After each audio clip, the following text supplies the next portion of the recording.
اللہ الرحمن الرحیم۔ سورت نمبر 3 سورۃ العمران۔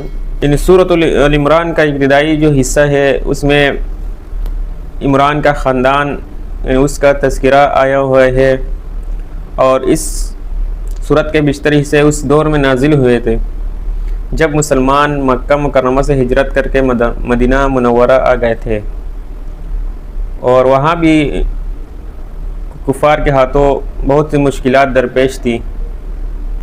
سب سے پہلے تو غزوہ بدر پیش آیا، جس میں اللہ تعالیٰ نے مسلمانوں کو غیر معمولی فتح عطا فرمائی اور کفار قریش کے بڑے بڑے سردار مارے گئے،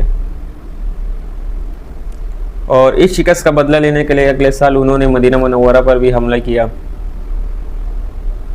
غزوہ احد بھی پیش آیا جس میں مسلمانوں کو عارضی پسپائی بھی اختیار کرنی پڑی، اور ان دونوں غزوات کا ذکر اسی صورت میں آئے ہیں۔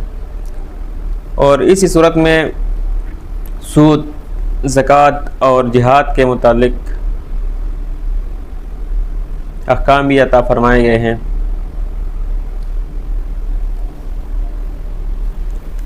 اور سورت کے آخر میں دعوت بھی دی گئی ہے کہ اس کائنات میں پھیلی ہوئی قدرت خداوندی کی نشانیوں پر انسان کو غور کر کے اللہ تعالیٰ کی وحدانیت پر ایمان لانا چاہیے، اور ہر حاجت کے لیے اسی کو پکارنا چاہیے۔